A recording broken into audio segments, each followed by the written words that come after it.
Greetings, YouTube people. We are going to do a partial stainless steel refret on a 70s D28 here. Guitar's in the middle of some other stuff, and we're going to do a partial refret to get started. So the first thing to do is open my can of Monster Energy because I'm kind of draggy today.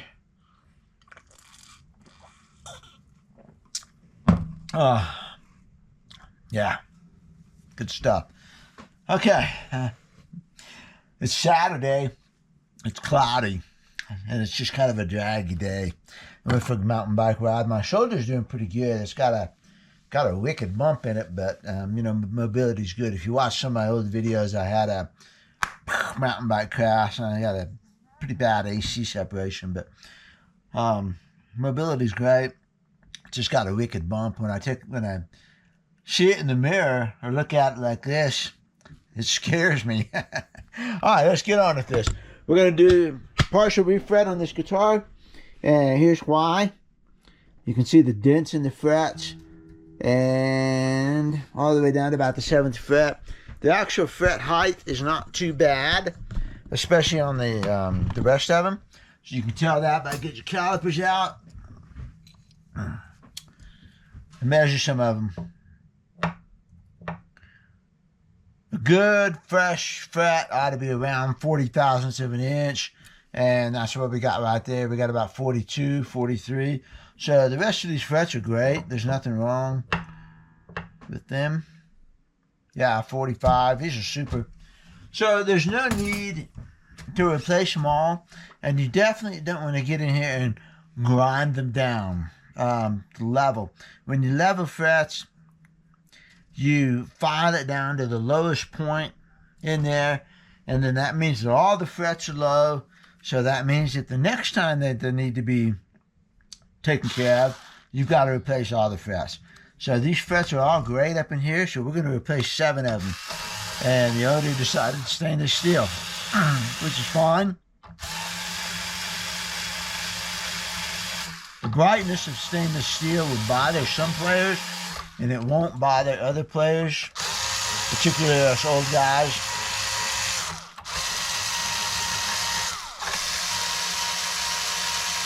And what I mean by the brightness of stainless steel is that you can hear the string sometimes. You can hear the string hit the fret when you make a note. And here they are. So when you fret, you can hear that string hitting the fret. Ting, ting, ting, ting. And that really bothers some people, and it doesn't bother other people. I did a 70s D28 a little while ago. I have several videos of it, and I just raved about how good it sounded and how well it played and all that thing. And it had stainless steel frets. The customer hasn't said anything about it yet, so it doesn't bother him. I kind of like it. I don't mind getting a little bit of a organic sound out of a guitar. So, a little bit of fret buzz, a little bit of fret slap, a little bit of, noise here and there. It just really doesn't bother me that much. It's like, then I know it's not a synthesizer, Alright, so I got no problem putting stainless steel frets on this. They're going to last a very long time. And we're going to do it. So here's the key. There's nothing really new in here in this video. It's just a video. I haven't done one from the shop in quite a while. Some people wonder if I even still work on guitars, Maybe I'll say something in here that you'll catch. I don't know. So I like these pliers for pulling. There's several ways you can pull frets. These are the StewMac pliers. They're the newer ones with the thin jaws. These are good pliers. You can also use a chisel. You can take a chisel and put it up against the fret. I've never done it, but I know people that do it. They put the chisel up against the fret like that, and they use that to pull it. I actually use the jaws of this, kind of like that, because what I do is push them up against it real tight and push down on the fingerboard, and I never pull, I use an angle of the jaws here, this angle that's inside here, I use that to pull the fret up. So anyway, I've got a soldering iron heated up here, and what we're going to do is we heat the frets up first. This is just a standard 40-watt soldering iron. It's got a groove in it to help it keep from falling off the fret. And basically just set it on here, heat the fret up a little bit. I like to see if it's going to smoke. Usually it'll smoke a little bit because of the oils and stuff that's in and underneath the fret. Sometimes they're glued in before me. These look like probably the original frets, or somebody else put them in, and I don't see glue or anything. I think this is going to be a pretty standard fret pull. But we shall find out. So this is, and you can see the steam. There's a little bit of steam coming up right here. So that means the fret's getting hot. I like to get pretty warm. This guitar does not have binding on the side of the fingerboard, so I don't have to worry about anything catching fire. And so therefore I'm going to heat these frets pretty good. You can also use a heating iron like I use to take bridge plates out, and you can set them on the frets, and you can do like 4 or 5 at a time. I don't do that anymore because it also heats the fingerboard. Can actually cause some scorching there if you're not watching it. So we just get these under here like that and walk it out across here. So I keep one finger on here so this jaw stays in and it pulls, and then there we go. Nice clean perfect fret removal. No issues. Oh, what do we got here? 40 thousandths of an inch. So it's a good fret. Hasn't been filed down. Hasn't been, quote, dressed. So doing a partial refret is, in my humble opinion, 100% the right thing to do here. I'm going to pull another couple frets, and then I'm going to shut the GoPro off, and we'll come back when I am getting ready to do the new frets. Because this is just a tedious procedure here. You've already seen one. You don't need to see any more. We'll do one more. It's kind of good to get a feel for how long this takes, you know. How long do you need to leave the soldering iron on there? I'm getting some steam out of it right there.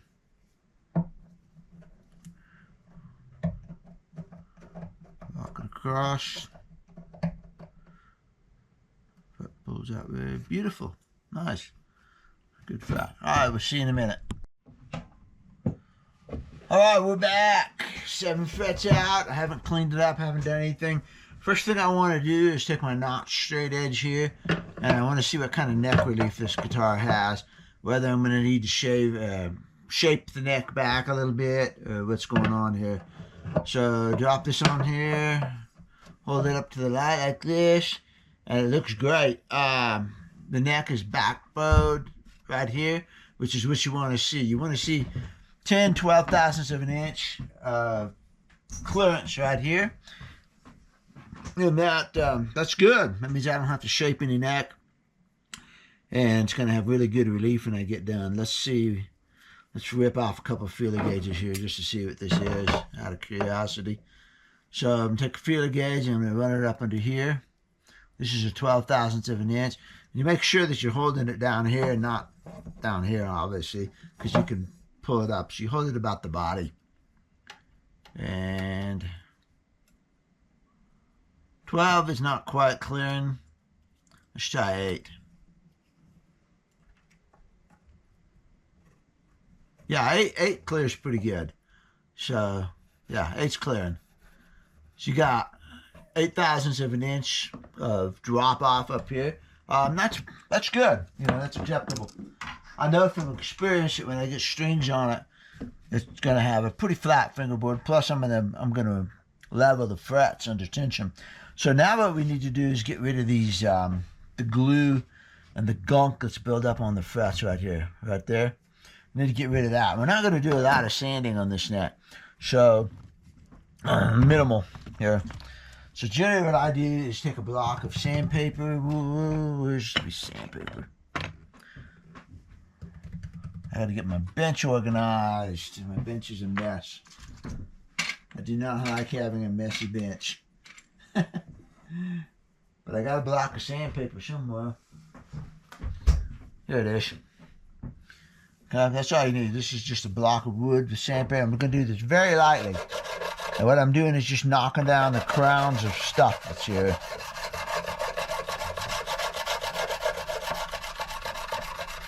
Hardly even sanding.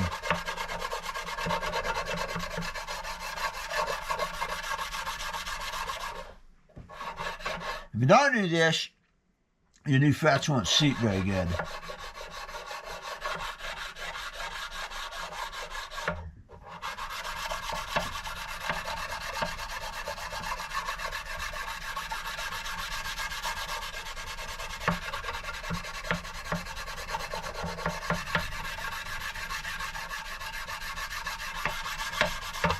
The real key to a good fret job is fingerboard prep. When you get the fingerboard prepped, you get the slots prepped, you get everything pressed in there nice, and that is the key to a good fret job. As I have another one, I have another video on tips for good frets, and I talk about that a lot. Right? Never, ever, ever, ever file on frets. If they aren't level right from the get-go, then I take that fret back out and figure out why. Okay, so I got all that junk knocked off of there. Then I get this tool here. It's a really nice tool to have. It's nothing, no big deal. It's just a scoop right here. You can use a utility razor just fine too. You can roll it in there, but this is just cool because it's not an expensive tool, and the little hook is really nice. And clean these out.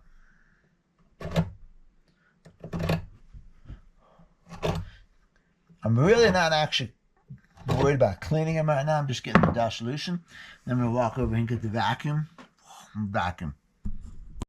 I'm going to spare you the sound of the vacuum, but here's what you do. Just take that, push it in there, rub it over there, get those slots nice and clean. And they do look pretty clean. I might run this back through here again just to make sure. Sometimes I might reach down here and get this tool,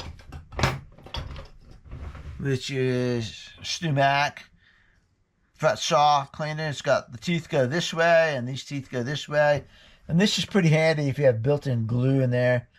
Right now these slots are really super tight, and so is the saw. And I don't want to make the slots any bigger because I need these tight fret slots. But this is pretty handy for running this way. You can see I'm holding it a little bit at an angle, so just one or two teeth go in there. And that'll make it rip through there a lot easier. You want to make sure your ends are clean, so the fret doesn't hang up over there. A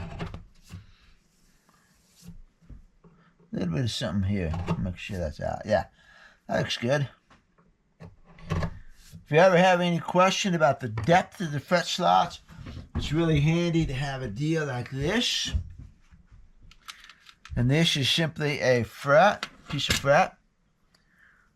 And what you do is you sand the tang off of it here so that it's basically just a depth measuring gauge. And you can set it on here and you can get a feel for that. Man, those are tight slots. That's good. You can set it on there and you can make sure that your depth is good and that there's nothing hanging up on it. And that's a tight slot. I've got a couple of them in here. Let's try this one. Some of them might be filed a little bit thinner than others. Yeah. And I have a tool too that does this. Somebody gave me a tool, Stumac tool, and it's a super thin little piece of metal, and you can check the actual depth of it, but I rarely use that. So second thing to do, now that we're at this point, we need to find out what radius the fingerboard is. And I like these. I have two sets. I have a metal set and I have a plastic set. I like the plastic set because I like the white side. It's got the gauges, the radius on this side, And I like to put it on there without looking at the radius so that I'm not biased. Thinking, oh, this has got to be this and that. Okay, this one rocks. So it's got more radius than that. This is pretty good. It could be maybe a little bit more. Haven't way too flat. Let's try another one here. A little too flat. It's rocking on the ends. It's pretty good. What is that? 15? I know it's not 15. It's either 16 or 14.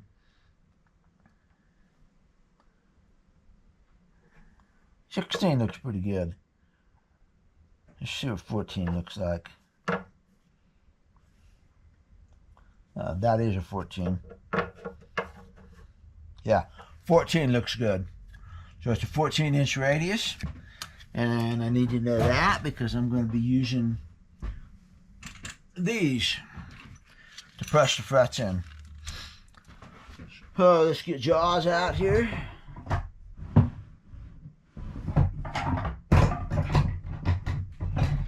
Here's jaws. This is the key for me to really good frets. I didn't get really good frets until I started using this. That's 12.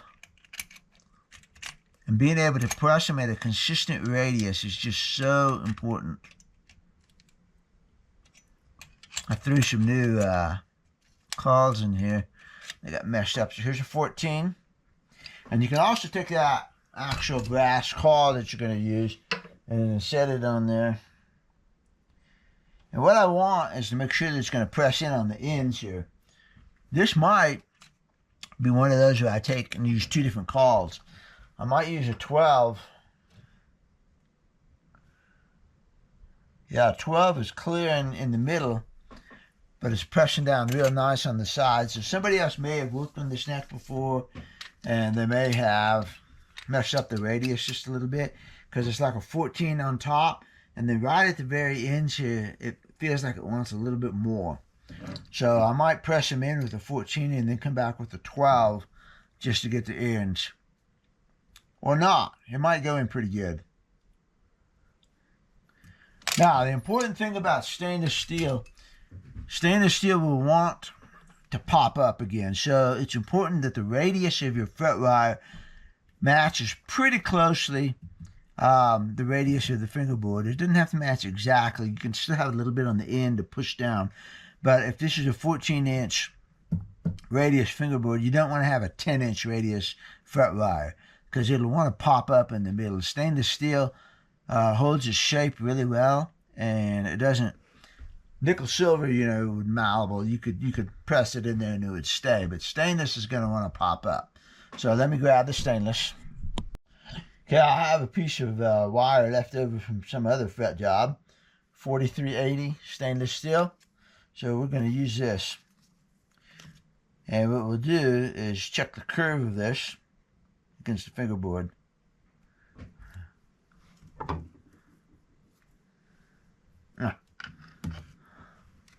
Just lay it down on here, and it's just a little bit high in the middle, so this is good. This is a good radius here. It'll be all right. Get this out of the way, get this out of the way. Get that out of the way, out of the way, out of the way. Set that down on there like that. Cut yourself a little bit extra. It's that stainless steel. Man, it's hard to cut. You can hear it pop. It's not really any harder on the tools. People make that, they charge 3 times as much for stainless steel. I charge exactly the same. You know, it's not any harder on the tools. It's harder on your hands. My gosh, you can sharpen your tools, you know. 1, 2, 3, 4, 5. 1, 2, 3, 4, 5. Gosh, I'm going to make it. This is going to be just perfect. Yeah. Nice. I hate wasting stuff, you know. All right, we're going to use this super glue, and I always glue stainless steel in, and I glue them in pretty heavy. You know, they're gonna last forever for one thing, and the second thing is if you take them out, you're gonna have to heat them. The heat's gonna destroy the super glue, so you might as well just glue them in there. So here we go. I like this because it's got this nozzle and you can press it right up against here. So get it right down on that fret slot. And give yourself a couple of dots across the fingerboard here.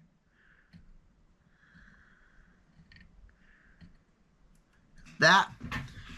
When you push the frets in, it's going to squeeze that glue out. Like that. Okay? I need to kind of hustle a little bit here. Tap it in a little bit. Grab jaws.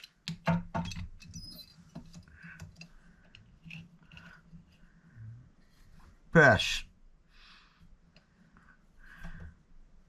You don't need to overpress, and I didn't need for it to do that. But immediately grab a paper towel, come in here and wipe up any excess glue you might have.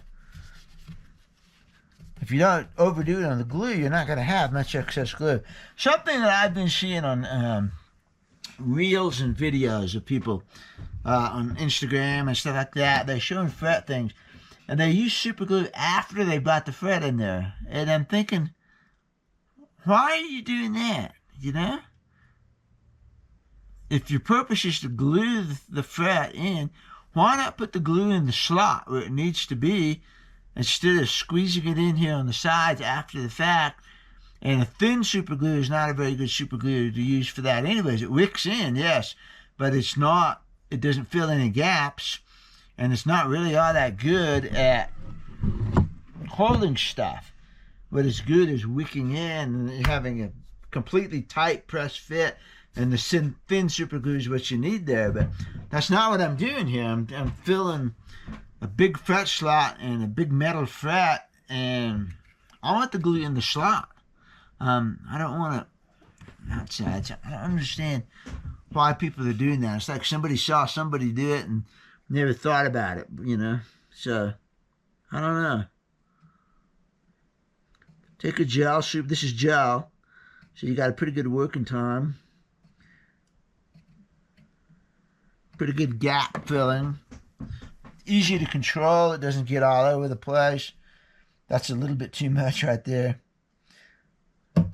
My hand slipped as I was going across it, but that's no big deal. Get it in there. Press it. A little bit tighter this time. There we go. Press it. Pull. Got some super glue here.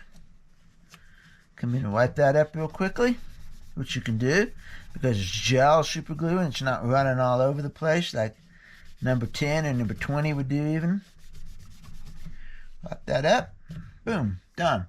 And I'll clean up any more when I come back for the fret polishing. But what I do need to do here, just got a little bit of glue build up on the tip. Clean that off of there. There we go. There we go. I want that nozzle nice and square so that it fits down right on top of that slot. Like that. That's a lot better.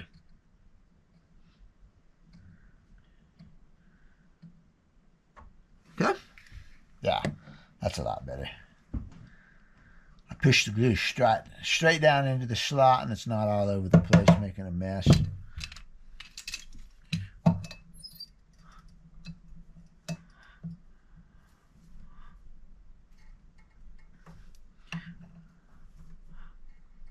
Okay.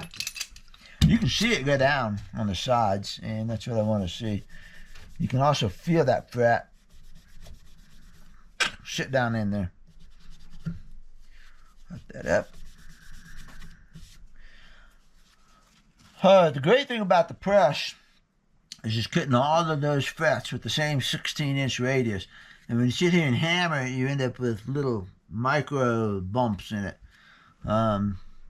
One end might go down a little bit more than the other one. So I'm just telling you, when I got the jaws, my fretting went up exponentially.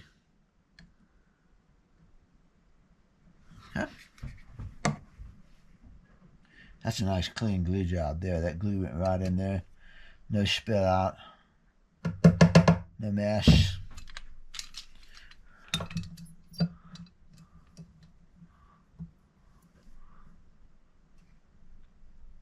Okay.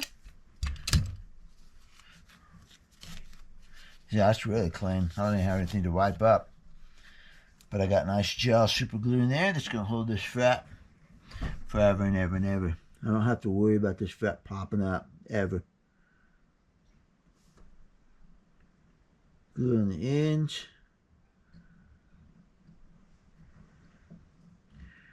You know, I'm using dots here again because when the fret goes into where the tang goes in there, it's going to smush the super glue and spread it out for me. So I don't have to lay a line of super glue. I can lay enough dots that that's going to happen. And you can tell because you can see it squeeze out the ends.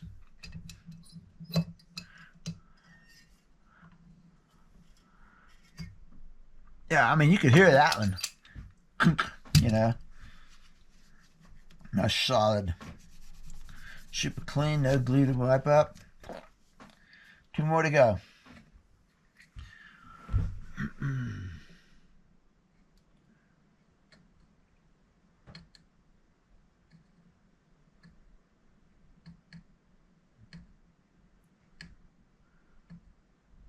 How about buy this by the case?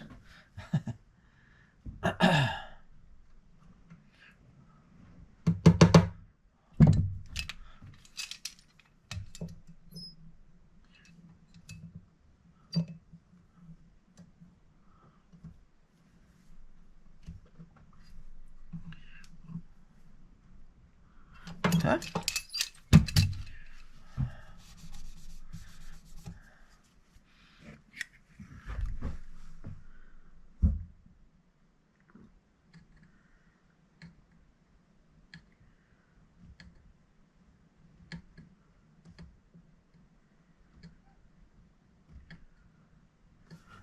So again, I don't see any reason to be shooting super glue in on the sides of the frets.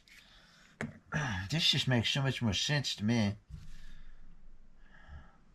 Hope I'll fit that in there. Yeah.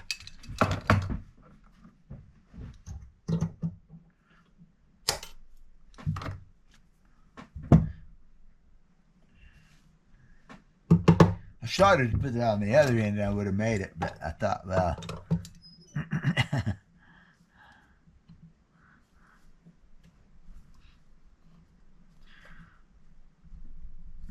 Okay, we can come back and squeeze them all.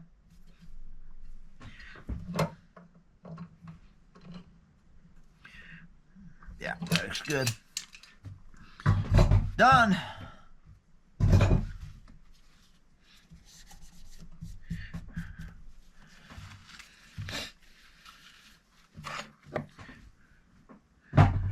All right, I'm gonna trim the fret ends off because these things are sharp, and I don't want to cut my fingers. So I'm gonna set the guitar like this, put the sandbag on it. Get my stuff out of the way. I need another drink of Monster.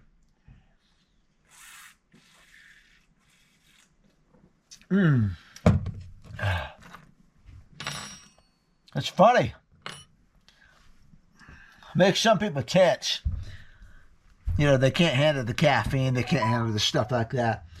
But I find that the caffeine and the, what's the stuff in here? The taurine is relaxing. And it settles your mood out. Everybody responds differently. But if I drink like 2 cups of coffee, boom, I have to take a nap. I'm so tired. It makes me tired. Monster doesn't do that. Or any energy drink, Rockstar, Monster. Red Bull, not so much because they don't have good sugar-free. But I have one a day, sometimes. And it really levels my mood. And I read a paper on that, too. I read a scientific paper. The taurine does that. You're not overdosing, you know. Anyway, Man, I clip these and they go flying off into outer space. And that's good because that means that they're tight in the fret slots. If they're not tight, the fret will swoosh around and you won't get that pop.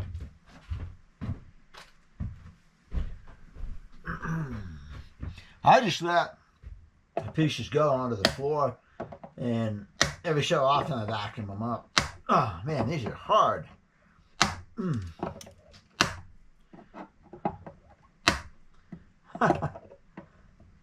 Ah.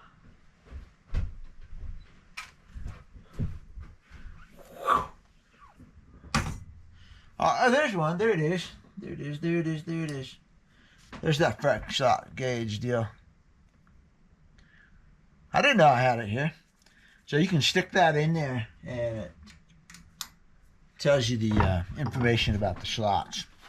All right. Now, I'm going to do a quick level on this. And again, what I do is I put sandbags on the top and they stimulate the string tension. You do not need a fancy jig for this because string tension just runs from the tuners to the nut and it doesn't have little dips and things. So, you know, you see these fancy luthier tools, and I used to have one for a minute, and they, you know, measure all these different points in the neck and that kind of thing. But the reality of the thing is that string tension just doesn't do that. String tension runs from here to here, and the neck does what it wants to do. So I'm simulating string tension here, and I know from having tested this that these two sandbags here will produce the amount of relief that string tension will. So, in other words, the way I did this was to measure the neck relief of the guitar when it was strung up. I took the strings off, and then I started stacking sandbags on it until I got that same relief. And so I know about how much weight stimulates medium gauge strings. And it doesn't have to be exact, but it's just, yeah, it's pretty close. It gets it pretty close, and it's a lot better than leveling with no tension, because then you're going to level it funny, and then when you string it up, you're going to have too much relief. What I'm doing here, I'm going to level it under tension, and that's going to produce very little relief. I got tons of videos on why I don't like neck relief. This is still going to produce a little bit, you know. You're still going to end up, the strings are going to have a little bit more tension than these bags are, but this gets it pretty close. I'm going to ink my new frets, and then I'm going to go 2 frets past them just to check them. I'm going to get my files. These are stainless steel. I'm going to put the file in here, and I'm not going to use very much tension at all. I'm just barely running the file back and forth. I want it to knock that purple off quickly. Like, I'll give it 4 passes maybe with no pressure on this file. And I just want to see what it's doing there. So I'm just scooting the file.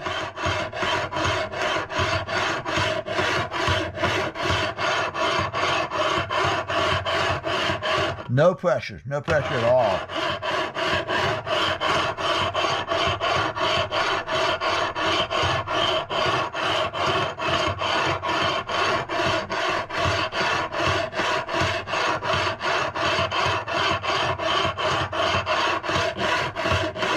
All right, here's what we have.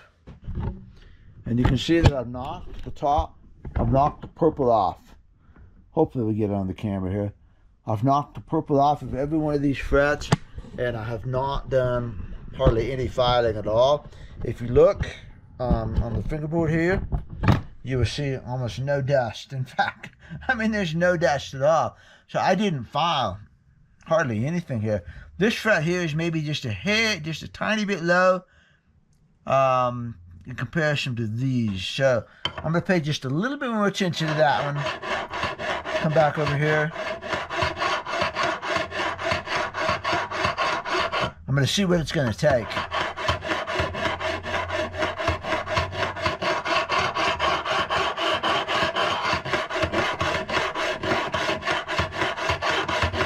That's pretty good. I mean, it's kissing the top. It's bringing this third fret down. The third fret might be just a smidgen high. So we're going to bring jaws out of here again. I'm going to come back here. Clamp just a little bit more. We're talking a tiny amount here, you know.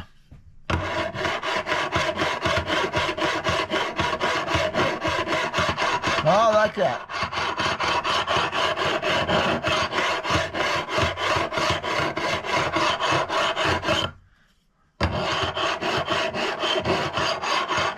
All right, that's good. Now, my first 7 frets,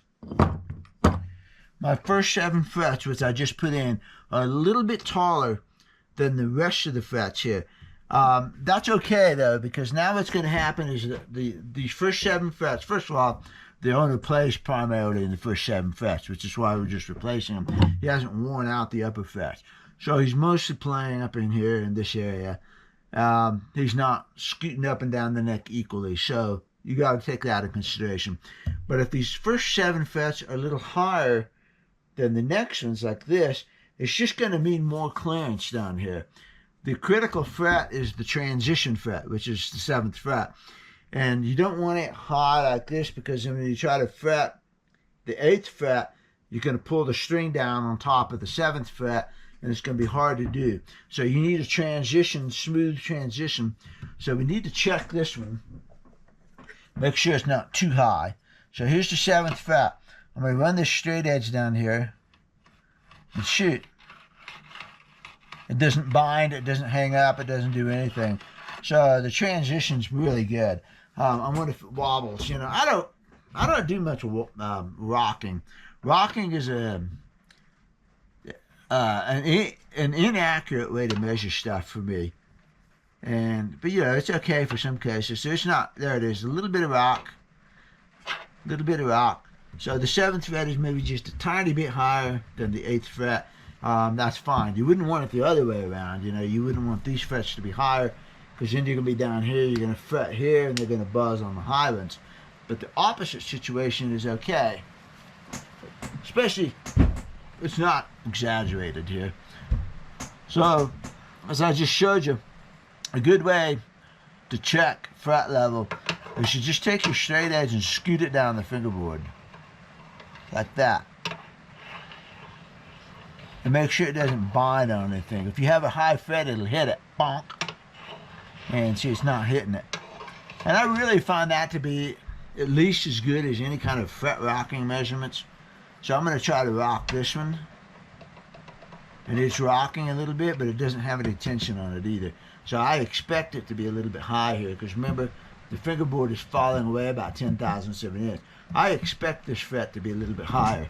So let's put the sandbags back on here. Put some string tension back on there. And just a little bit of rock right there. A little bit of rock, but it's not hitting. It's just sliding over good. And I really think it's the 2nd fret that's maybe low. I don't think the other one's high. No. Minimal. I'll keep an eye on it, though. Keep an eye on it. Alright.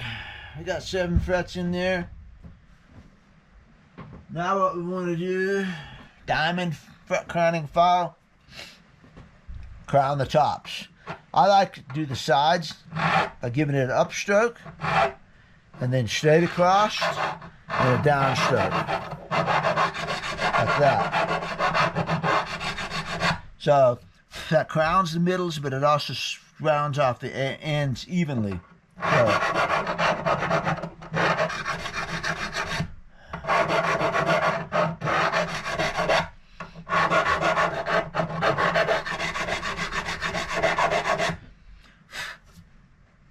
crowning is probably one of the most important things. You need a crown for that fret to bite properly on the string and for good intonation.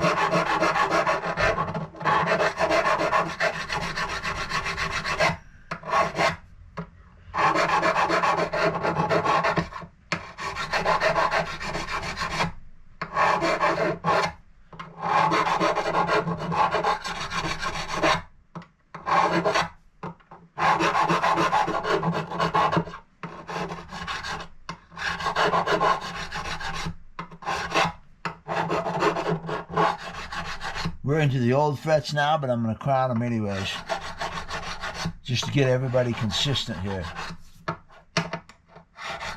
Okay, those look good. I don't need to go up into there. We've got that done. Now, I've got to do the edges here. So here are your fret ends. And right now they're sharp, because all I did was bevel. In fact, I haven't even beveled yet, have I? Yeah. No, I haven't beveled, dummy. I forgot the bevel. I only did the tops. Sorry. I was too busy talking, thinking about this. Take my same file.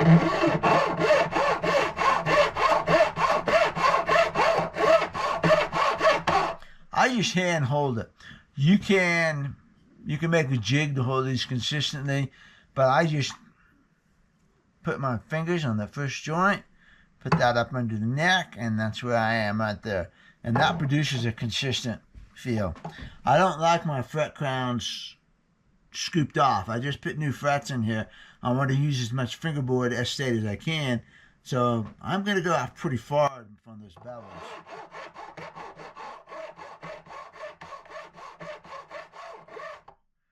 Let's get the rough on.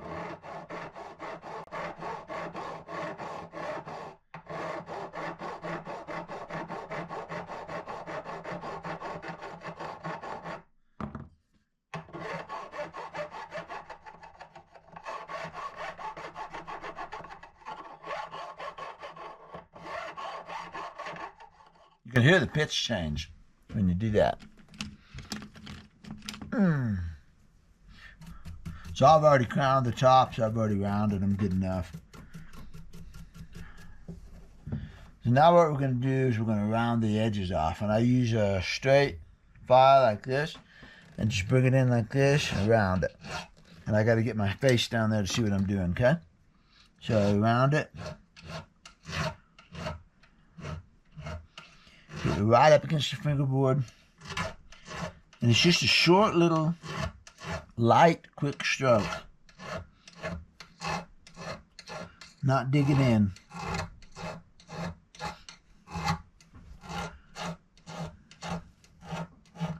I'm going to get the old frets too so they look consistent. Whoever did the other frets didn't do this step. They just left that little whale tail thing on there, which is sharp.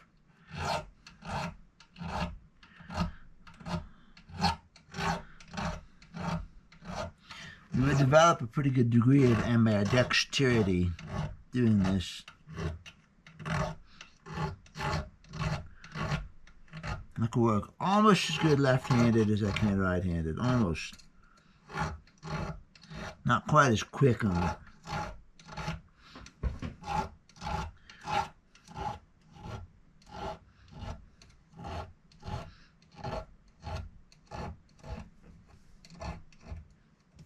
Okay? Take a small 3-corner file, and I'm going to roll it like this. So I'm going to come in like this. I'm just going to roll it twice. Wow, this is stainless steel. Couple swipes.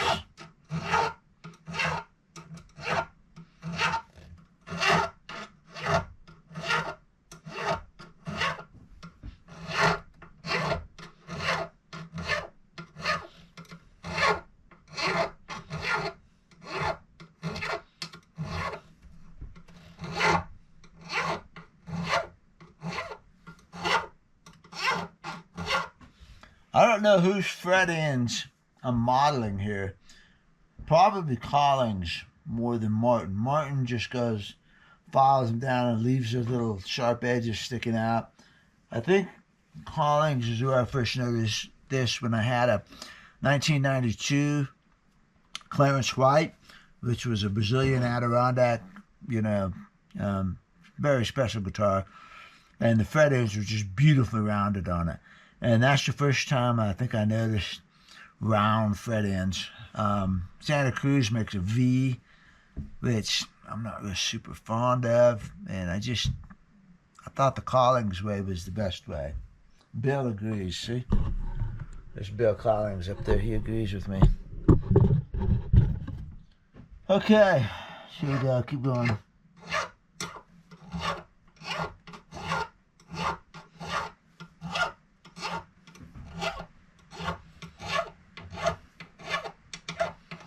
Good. Rub my hand back and forth. No cuts. It's pretty good. No cuts. Huh? You do it the other side, just like that. Flip the guitar around. There you get out of the way.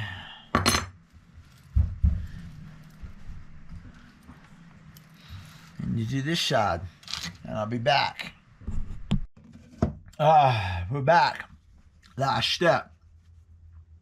Frets are on here, they're all rounded. All the edges rounded. Everybody's level. 3600, 2400 micro mesh, and 400, 600 grit, wet and dry, which I've already done. I'll be honest, I just did this a minute ago and I forgot to turn the camera on. Basically what I do is I just take this, scrape it back and forth, right on the fingerboard. I don't even bother taping it off, and I used to tape it off and everything. And Lyndon Doonbostel said he just does it straight on the fingerboard because it polishes the fingerboard up. It gets the fingerboard looking really nice. You're not really doing any sanding with grit that fine. You know, you're not sanding the fingerboard. It's not a powerful grit. There's not even any dust on here. So you're just polishing the fingerboard up, which you're probably going to do anyways after you take your tape off. You can put tape on if you want to, if you're comfortable with it, but I don't. So 400, 600 grit, wet and dry, and it's dry. Get those grooves out from the crowning tool. Then I take 2400 grit. I just fold it over a bunch of times to make a pretty stiff pad. Rub it this way. Pay particular attention to the edges of the frets right here. Get on the edges quite a bit. Make those edges really smooth. I'm holding it like this. I'm just coming up here, smoothing out those edges. Obviously, you don't want this catching anywhere, because if it catches, then you didn't do a very good job. So sand it back and forth, this way, that way, the other way. Put a lot of pressure on it, back and forth, etc. Push to 36. You can go as high as you want. I stop at 36. It's good enough. Lighter touch, maybe. Although I do not like to use, again, I've already done this. I do not like to use a Dremel wheel. Some people use a polishing wheel and Dremel. It's going to heat the fret up. When it heats the frets up, it might pop back out. Wasted all your time getting them seated nicely. So I'm not a big fan of that. I will, if the customer wants to be able to see his reflection. Shit, I can see my reflection in these, but I just don't do that. So, glue gun. Gotta grab a clean paper towel. A piece of clean paper towel here. Rip me off a square. Pretty frugal, man. I rip my paper towels up into little bitty pieces, and I go through like one paper towel a day, maybe. And what I'm doing here is I'm cleaning up all of the grit that I created when I was sanding. I'm just cleaning the fingerboard. Any purple marker, I'm going to go sideways on the frets like this. Make sure I got all that purple marking off of there. This will get any excess super glue that might be sitting there. Back and forth. I'm putting pressure on the fret this way. I'm putting pressure on the fret that way. There's your rag. And there we go. Nice petroleum bath. And then I like this stuff here. I won this at a guitar contest years and years ago. And I never used it for anything. And then one day I used it for a shellac French polish. I needed some oil, and I didn't have any oil, and I used this, and it was really good. Made a good hardening oil. So I started trying it on my fingerboards like it's designed to do. It's nice.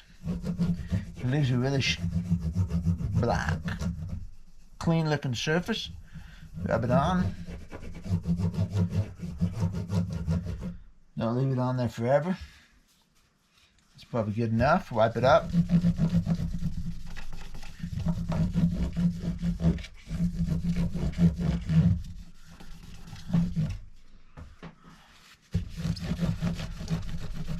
Dry paper towel.